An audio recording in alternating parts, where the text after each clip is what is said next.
Welcome back, Boy Bimpo TV. Matagal tayong hindi nakapag-upload ng video. Yung minarkot kong lansones nung nakaraan, namunga na siya nung bagong ano pa lang, bagong markot. Ito ipapakita ko sa inyo.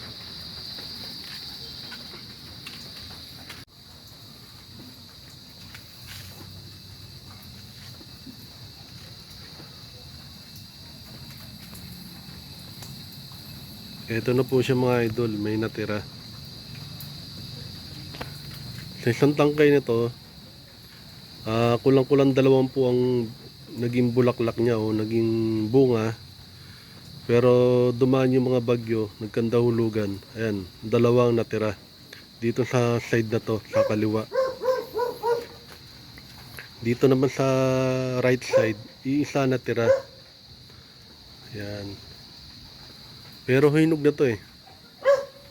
Kahit umaambon ngayon, nag-vlog ako para mamaya, baka mamayang gabi mahulog. Sayang, hindi nyo makikita na nakalagay pa, nakakabit pa. Ayan.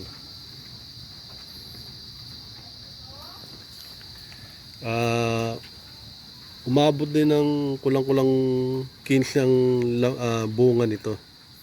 Kaya lang ilang bagyo ang duman, malalakas ang hangin, nagkandahulog. Yan lang po yung natira. Ayan.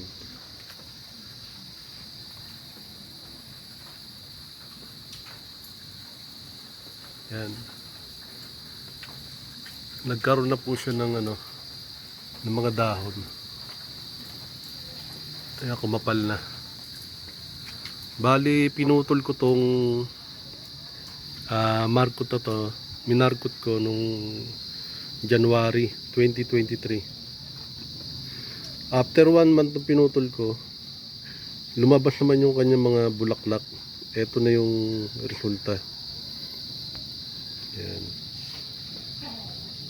Hinog na po yan eh. Hindi lang makita sa camera. Yan. Dilaw na po yan. Kaya nangangamba ako na baka mahulog na mayang gabi. Kaya binalag ko na ngayon habang muulan pa. Habang maambon.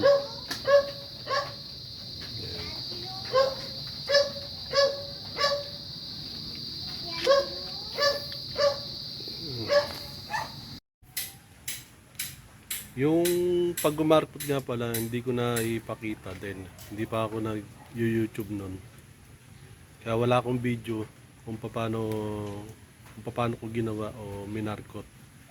Pero yung pag-markot po, pareho lang naman ng iba. Old style kung tawagin.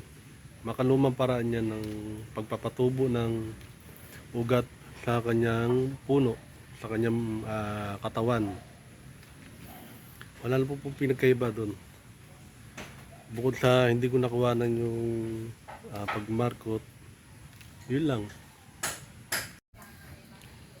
Ngayon ang gagawin natin, kukunin na natin to at titikman natin kung matamis.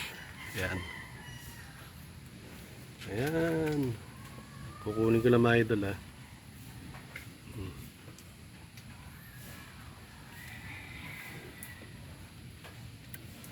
Ayan. Kauna-unahan nating matitikman yung unang markot natin ng lansones. Tikman natin.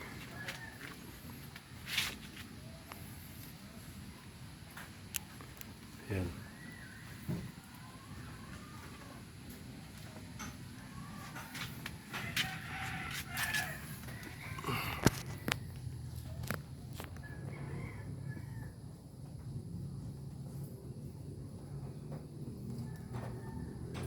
Yan, natatakam na ako. Thank you Lord, may naiwang isang piraso na bunga. Ito. Yan. Kauna-unahan. Tignan natin.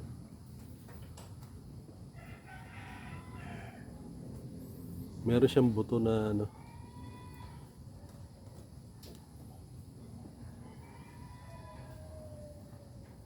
tanggal natin buto.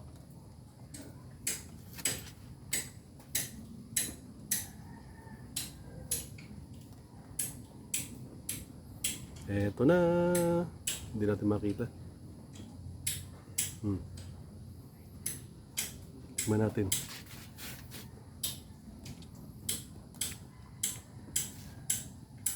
Ang tamis niya. Hindi totoo yan. Bola lang yan.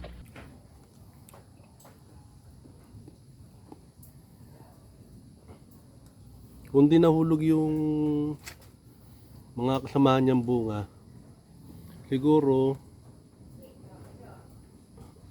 almost 40 piraso yung bunga niya sa kabilaan, kaliwa kanan. Yan.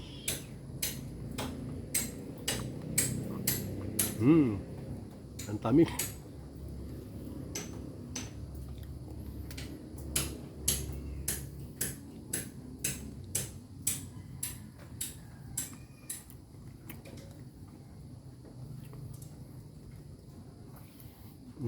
Nakakatakam kaya lang nag-iisa lang. Yan, ito na yung part na may buto. Alam nyo mas maganda kung pipili kayo sa palengke o bibili kayo sa palengke ng lansones, kukunin nyo yung maliliit. Alam bakit? Walang ganong buto yung maliliit, yung malalaki. Grabe ang buto. Talo kayo sa timbang.